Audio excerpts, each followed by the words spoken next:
Welcome to the episode of Bleav in Falcons, a Victory Monday episode of Bleav in Falcons. Oh, man, exhaling is what I'm doing. Exhale is what the Falcons fans are doing because we did it, baby. Beat the Saints in elaborate, dramatic fashion. Didn't have to be that close, but we wanted to give you fans a game. So it's something that I think is a statement win for these Falcons.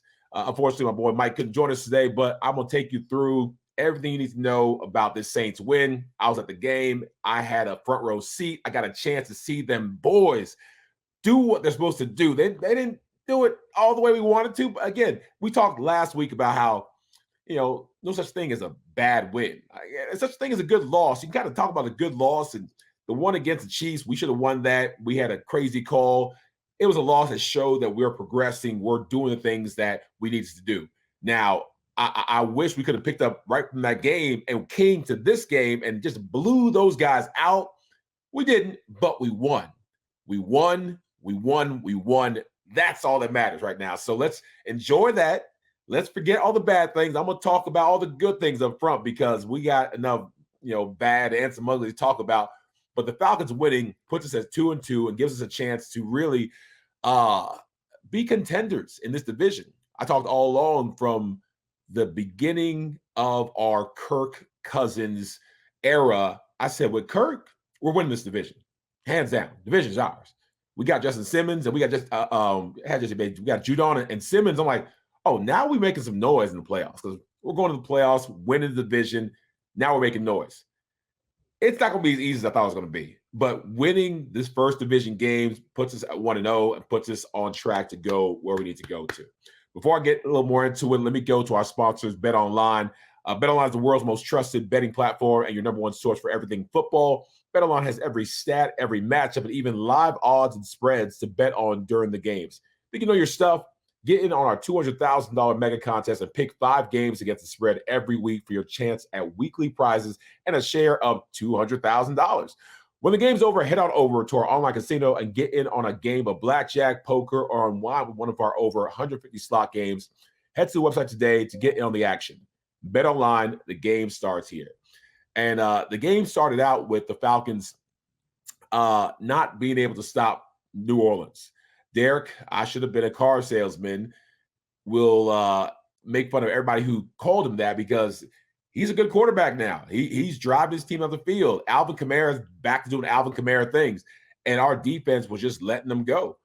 It wasn't, until Troy frickin' Anderson sparked a fire, lit a fire in our defense, in our whole team.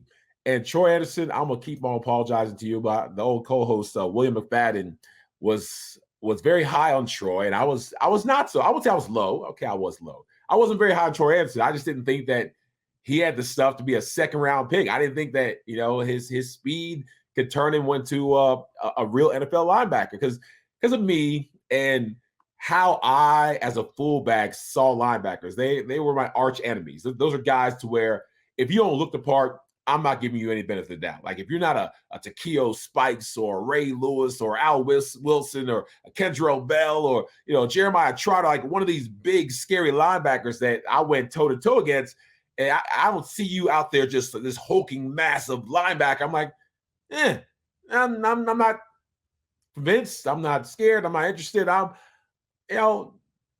not being moved left or right. Like even Keith Brooking, that's the guy who, when I came to Atlanta, I had battles with. And so us being teammates was great because, he got to teach me a couple things. I taught him, actually, I didn't teach him a couple things, but I told him like how fullbacks were able to take advantage of linebackers. We helped each other out. And Keith Brooking, hopefully going to be on the show at some point. He talked about looks aren't everything. He's like, I'm a big linebacker, but I don't look like I could be one of the best. He said, but I am. Troy Anderson is that. He's Keith Brooking light. And could turn into a guy the level of Keith and then some because man has 4.4 speed. The man got an interception and gave everyone life and ran it back. Didn't get caught, didn't, get tripped up, has some moves. And the defensive guys, when they turn to offensive guys, we always like, that's why you can't play offense. He did well for a runner and it being his first time in the NFL. So hats off to you, Troy Anderson. But the culture is changing. These are the games that Falcons lose back in the day. These are games that in years past, there was not enough stuff. There wasn't enough belief. They didn't believe in the Falcons. They didn't believe in themselves to win games like this. How many times we say, oh, or maybe I said, everyone said Falcons are going to Falcon. Falcons are going to do what they do. We grab defeat out of the jaws of victory. How many times we've been up and we have everything right in front of us and we just don't do it? And frankly, that almost happened this time. We had chances to go and put this game out of reach. We had chances to go and do what needs to be done, but we could not do that. Our offense, our offense. Am I okay to talk about some of the bad? Because I say when you enjoy that 24 hours, you let it sink in. You deal with the problems later. When you win, and I've had the luxury of having wins in an NFL season, winning an NFL game. You enjoy that to the point to where you want to put out all the what ifs and this could have happened, that could have happened. But then after 24 hours, you get back to work. And because we have a short week, they're getting back to work a lot sooner than they usually would. And because we have a short time here at Bleav Falcons, I'm going to get to the bad. The bad was the offense. The offense was not good enough for us to win consistently in the division or in this league. And what's unfortunate about that is that we have good players. We have great players. Kirko, that Eagles drive is going to put him down in history as like, all right, he's that dude in a Falcons uniform because he did that in Minnesota. We know who Kirk Cousins is and was, and that's why we brought him here. So after that Eagles drive, and the second half play and that last time just doing like Matt Ryan-ish things, Kirk Cousins things, we're like, okay, we got him. Chiefs game did okay. This game, threw an interception when he probably shouldn't have, threw the ball to where it could have been intercepted a couple more times. Good, bad, or indifferent, couldn't get the offense to consistently move into the red zone and then score while we were in that red zone. That was a problem. You look at the score, you're like, oh my God, the Falcons kept it close. They did great. That's defense. That's special teams. And that's Young-Ho Koo. He was our offense. Young-Ho Koo can do whatever he wants to. I shout out to the Falcons Twitter. Whoever's running that Twitter, I sat there all night just reposting and looking at comments, and it feels so good to beat the Saints, and Young-Ho Koo made that possible. Offense wasn't as much of Kyle Pitts, we'll get to that in a second, and the running backs did a great job, but Young-Ho Koo hitting them field goals from the 40s and the 50s, that's a guy to where the conversation might have to start. Like, is he the greatest Falcons kicker ever? Respect to Matt Bryant. Matt Bryant's a beast and won us a lot of great games, but that kick at that time against that opponent in this division, it was huge. It was huge.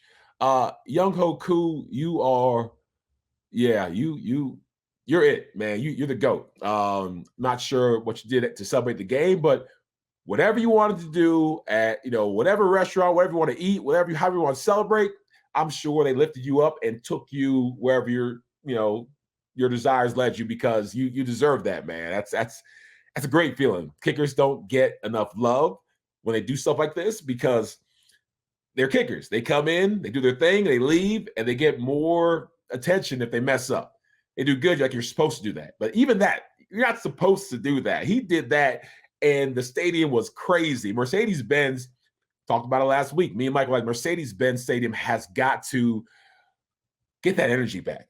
Get that home field advantage back. We're tired, and we know it's a transplant city. We're tired of people coming into our stadium, our home, and yelling louder than our fans sometimes because their team's winning. They got more to yell about and scream about, and we're trying to just hang on and figure things out, and people leaving early. That was just so often the picture that we had as fans. And yes, I'm a player, but I'm a fan too. As fans, it just is demoralizing when you see everybody and you get in that line as well. And you start just walking up the stairs, heading on out. And as players, we see it. And, we can't be mad at you. We didn't play good enough to keep you in there for the fourth quarter. We didn't play good enough to make you feel like we always had a chance.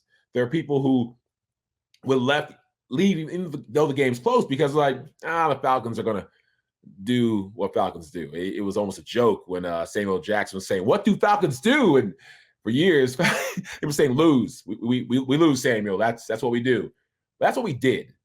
No longer can that be the narrative. What do Falcons do? We win again by any means necessary. We win, and we won by any means necessary. While we're talking about Koo and the offense, Kirk Cousins didn't give all that we want him to give. Again, the interceptions, but the running backs. I'm still not going to let the Falcons off the hook about not having a fullback, because I feel like that's something that could help, and maybe they'll bring one in midseason. Probably not, but I was watching the Ravens game last night and watching Patrick Ricard, watching that 350-pound, he can't be 350, but watching that monster go out there and block for Derrick Henry, always having a tip to the spear. Even if an offensive lineman missed a block, even if a old lineman, somebody came through, that fullback, if Derrick stayed close to him, he could always get a sliver of daylight. That's all he needed. But without a fullback, we have a guy that's built like a fullback and running like a tailback, Tyler Algiers. If you're at the stadium yesterday, they said, "Give the ball to Tyler. Give the ball to Tyler." They kept on saying it, and I was up on my feet, yelling as loud as I can, "Give the ball to Tyler." Been saying this for a while. Love Tyler Algiers. Think that he could have went a couple different ways after the 1,000-yard season. He's feeling good. He's probably, popping champagne, clinking glasses with his friends, high-fiving people like, it's my team next year. And they draft Bijan Robinson. It takes a lot for an NFL player to mentally and emotionally, spiritually, to deal with that competition, to where if he's a good dude, and he is a good dude. I had a chance to sit with him. Me and the wife sat with him and his lady at the Walter Payton Man of the Year event a couple of years ago. Actually, during the year where he had his 1,000-yard season, we sat with him. I talked to him, talked about being a running back, talked about his college days, just talked about the work he does in the community. Again, great dude, which is why I knew that he would handle it the way he needed to handle it. But it's still hard. It's still not easy, whether in the quarterback room, running back room, defense, offense, having the guy that is taking reps away from you wish you the best and you wish him the best, and y'all both want to compete, but you still want the all-important opportunity to show people what you got. Because I don't care how good you are, if you don't get a chance to show people how good you are, it doesn't mean anything. You have all that talent just sitting there. Well, Tyler Algiers made a statement once again about how he runs the ball, about how he plays the game, because he plays to win the mother-loving game. Tyler Algiers was running that rock like my tailbacks, like Mike Turner used to, like Jamal Lewis used to, like our former guest Jamal Anderson used to. Like, he ran the ball with such physicality, with such violence, with such of a I'm going to show you that you don't want to hit me. I'm going to make you remember this hit. 3 plays down. Next quarter, you remember that hit. That he has that, I'm not running out of bounds. Now I'm going to stay here to deliver punishment to you. And it was a big third down where I was like, they got him 3, 4, 5 yards before that first down. He may not make it. Broke a tackle, shook at somebody, had a little hezzy, and then ran through somebody. That's the Tyler Algiers that I know and that I love, and that, frankly, I wish at minimum they do a 50-50 split between Algiers and Bijan. I'd like to see Algiers, just because he has a little bit more experience, I like to see him be the one in the 1-2 bunch. I like Tyler Algiers to be the guy who gets maybe 60-40. And I've been saying that for a while. Bijan is amazing. Bijan has that game-breaking speed. Bijan, in the touchdown that got called back, showed why he's Bijan Robinson, showed why, even with Tyler Algiers, Terry Fontenot, and Terry we trust, shows why Terry Fontenot went and got Bijan Robinson. I get it. I absolutely understand. Bijan is that guy. He's that game breaker. But in the world we're in right now, we need time of possession, we need a ground and pound game, I think heavier doses of Tyler Algier is absolutely necessary. And it seemed like the Falcons were seeing that in real time and say, Bijan, you stay out there. We know that games before we've done heavier doses of you, but let's let Tyler cook. And letting Tyler cook was a good thing because it at least, again, even though the offense didn't do what we wanted them to do, it at least gave us some of that reprieve we needed and gave us some of that field position we needed and gave us a chance to win this game. So Tyler Algier, hats off to you. Now let's go to our receivers. If you would have told me that a receiver named Ray Ray was going to have more impact on our team than the lauded Kyle Pitts, I'm not sure I use that word correctly, but then Kyle Pitts, I'm like, no, Ray, Darnell, all these guys, great. Kyle Pitts is Kyle Pitts. To be a top 5 pick, to be, someone who in college was just a beast, wingspan and everything. I was like, Kyle's going to be our guy, and he's going to figure it out. We're going to figure it out for him. That's not the case. Let's see. 0 catches on 3 targets. After 4 games, he's on pace for 34 catches, 446 yards, and 4 TDs. I repeat, after 4 games, if Kyle Pitts stays on the path he's on right now, he'll have 34 catches, 446 yards, and only 4 TDs. It's a man's contract year. He's trying to do more. You can't tell me that he doesn't want to do more. And there are fans and people speculating, and talkers going to talk about maybe Kyle Pitts is a bust. Maybe Kyle Pitts ain't it. I don't think that's the case. First of all, 3 targets. If he's the guy that you saw him against the Chiefs game, have a 50-yard catch and get up there and brush himself off, knowing who he is and what he can do, he wants the ball. He wants to do more. You can't give him 3 targets and be like, oh, well, Kyle, nope, didn't do it. We got to figure out a way. Zach Robinson, our OC, our whole team has to keep on figuring out ways to get him the ball. We got to force him the ball. Let's force him the ball. We've been forcing Bijan some balls and try to get him started. Let's do the same to Kyle Pitts. Let's have a concerted effort to get to get Kyle Pitts the ball, because I can't have a guy who's a number 4 overall pick have 4 touchdowns and 446 yards at the end of the season for us just doing business as usual. It's okay to be intentional about getting your stars the ball. You gotta let your stars be stars. Kyle Pitts is a star, and he's too good. It has too much capability to help us win games for him not to be here. Going to another receiver, Drizzy Drake. Everyone hating on Drake. You can't hate on this Drake. This Drake is showing us why we picked him so high. It showed us why he was a first-round pick.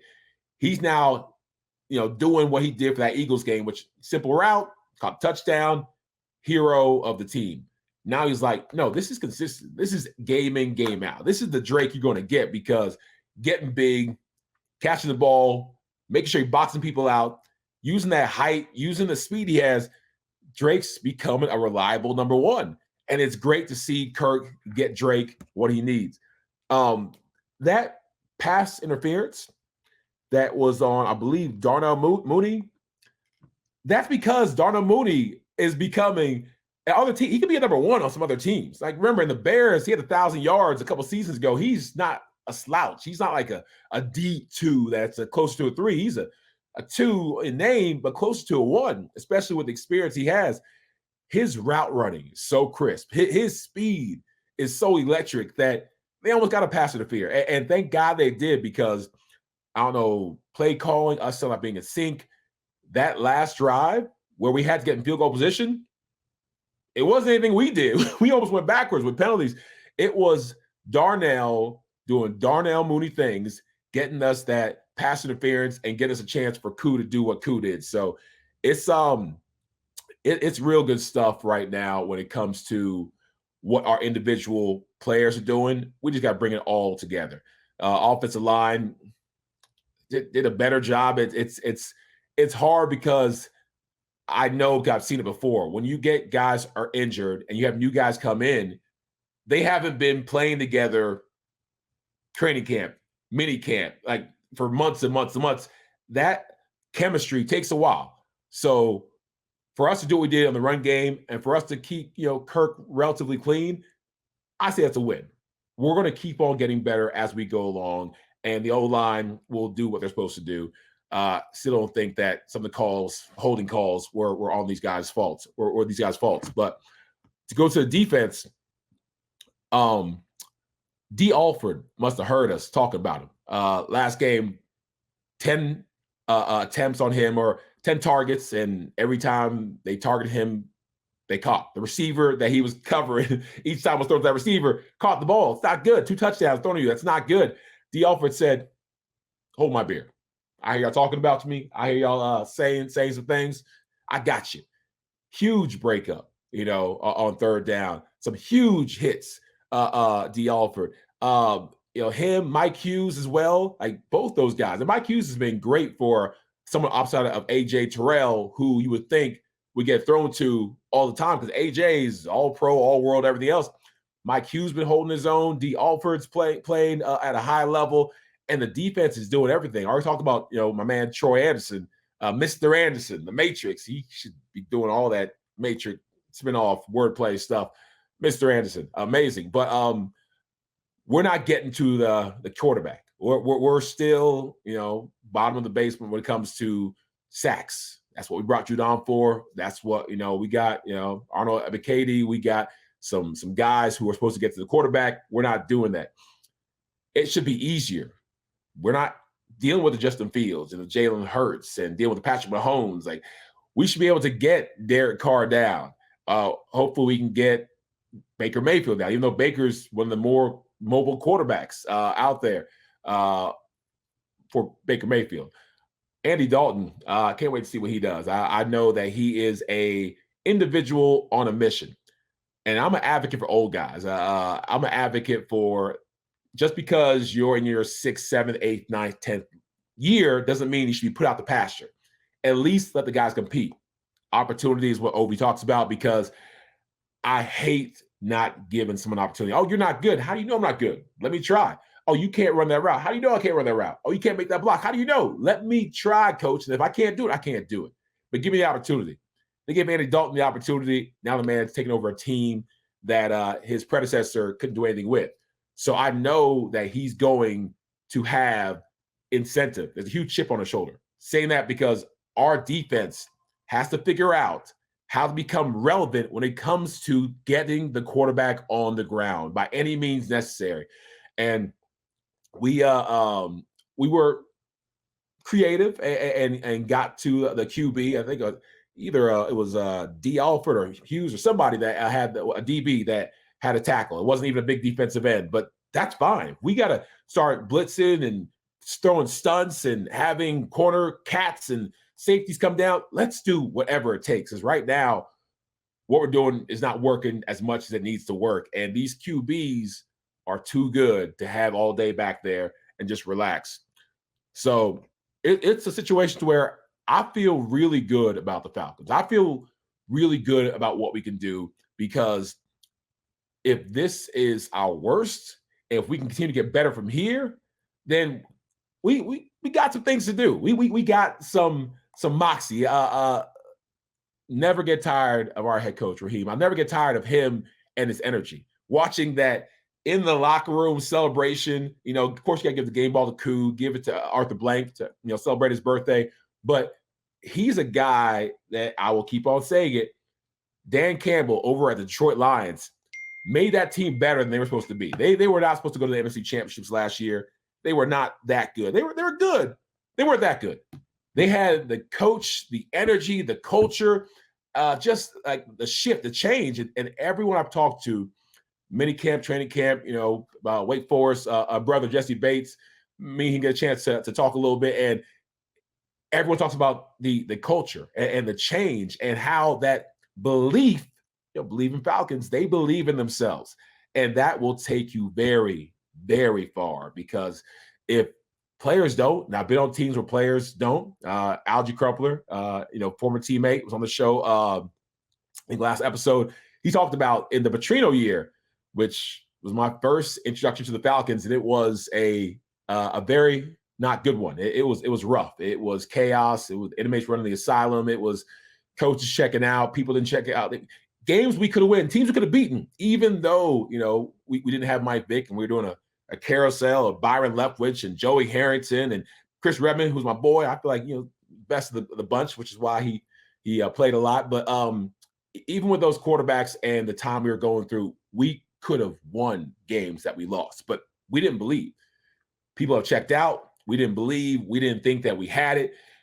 And it was rough. It was me, Warwick Dunn, and we had offensive linemen who are already looking at, where their next destination is going to be, because they knew that after this regime got blown up, people were going to go everywhere, and they did.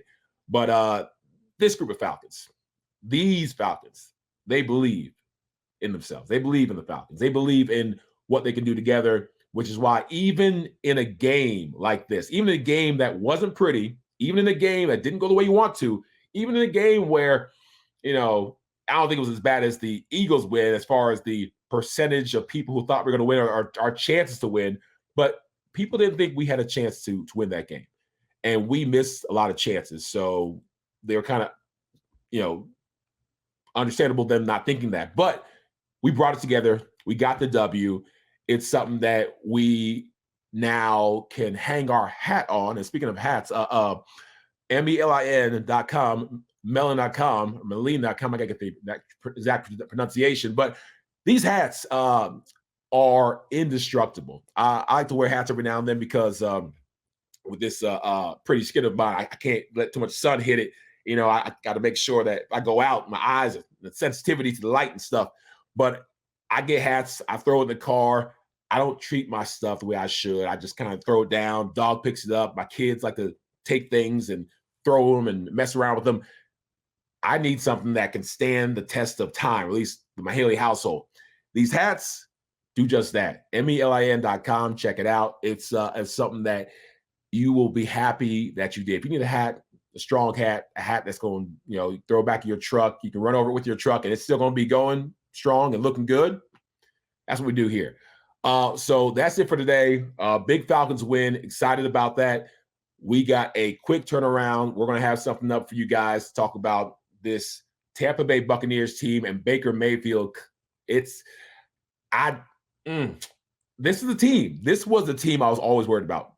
Didn't think the Aints were going to do much this year. Didn't think until Andy Dalton came into town, the Panthers going to do much. But Baker Mayfield and the Bucs were the team that I had circled in our division that we got to beat in order to win our division. So they're coming real quick. Thankfully, we're coming off a win, so we got some, a little motivation and a little momentum about us.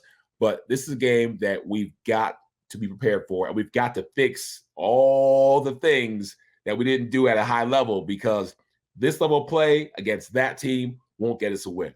We'll get it done. I believe in the Falcons, man. All right. Thank you guys very much for listening. Please subscribe, watch, Apple, Spotify. You know where to find us. We're not going anywhere. See you guys soon.